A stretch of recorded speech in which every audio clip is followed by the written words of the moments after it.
ये प्रश्नावली 7.2 है। यहाँ पर क्वेश्चन नंबर 1 दिया गया है, उस बिंदु के निर्देशांक की ज्ञात कीजिए जो बिंदुओं -1, 7 और 4, -3 को मिलाने वाले रेखाखंड को 2:3 के अनुपात में विभाजित करता है। ठीक है, तो यहाँ पर इसके लिए सबसे पहले हमें विभाजन का सूत्र याद होना चाहिए। तो विभाजन का सूत्र समझाने के लिए आपको हम एक थोड़ा सा पॉइंट यहाँ पर बताते हैं।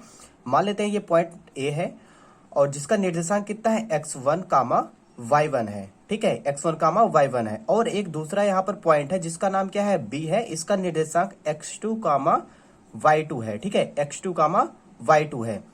और इन दोनों को क्या किया जा रहा है, मिलाया जा रहा है, यानी कि मिलाने वाली रेखा है। और यहाँ पर एक पॉइंट स्थित है जिसका नाम अपने आप से हम दे देते हैं, मान लेते हैं p है। ठीक है, और इसका निर्देशांक है x, y है। ठीक है, और ये अनुपात में बांटता है, मान लेते हैं m1 अनुपाते m2 में बांटता है। ठीक है, इन दोनों का अनुपात कितना है, m1 अनुपाते m2 है।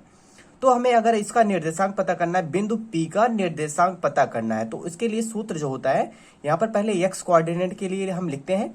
यहाँ पर x इक्वल टू होता है, यहाँ पर आपको क्या लिखना है, m लिखना है, m उसके बाद x लिखना है। ठीक है, क्योंकि हम किसको निकाल रहे हैं, x वाला कोऑर्डिनेट निकाल रहे हैं, तो यानी कि m लिखेंगे, x लिखेंगे, फिर यहाँ पर यहाँ पर प्लस लगाएंगे। उसके बाद क्या करेंगे, m फिर x लिखेंगे और बटा में क्या लिखेंगे, m प्लस m लिखेंगे।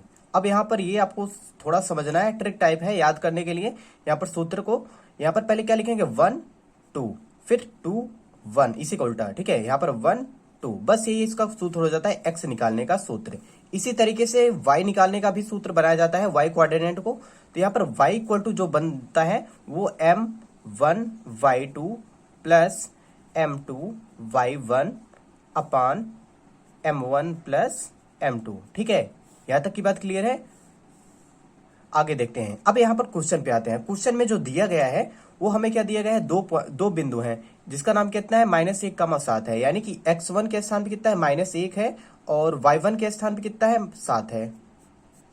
और यहाँ पर जो b वाला पॉइंट दिया गया है कितना, 4, -3, इसके स्थान पे कितना है, 4 है और इसके स्थान पे -3 है। और हमें क्या पता करना है, उस बिंदु का निर्देशांक ज्ञात करना है। हमें बिंदु क्या निकालना है, P को निकालना है। और जो रेखा को किस अनुपात में, 2:3, यानी कि m1 के स्थान पे हमें क्या दिया गया है, 2 दिया गया है। इसके स्थान पे क्या दिया गया है, 2 दिया गया है।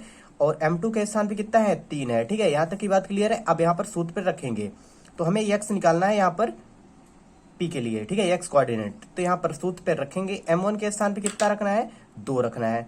2 गुणे x2 के स्थान पे कितना रखेंगे, x2 यही है हमारा 4, 2 गुणे 4, आगे प्लस m2 के स्थान पे 3 रखना है और गुणे x1 के स्थान पे कितना है, -1 है, इसलिए ब्रैकेट बना देंगे यहाँ पर, छोटा ब्रैकेट, और बटे में m1 प्लस m2 यानी 3 प्लस 2 करेंगे, 2 प्लस 3।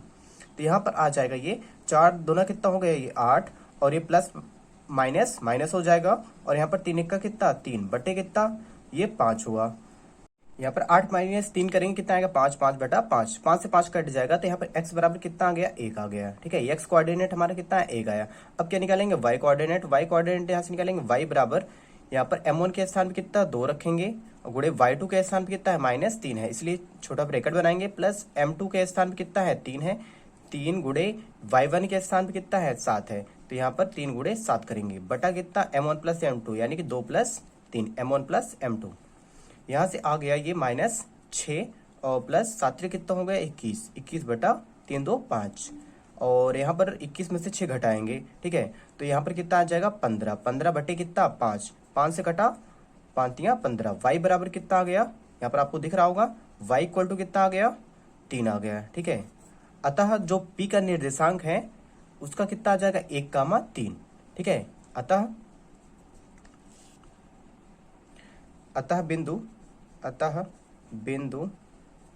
P का निर्देशांक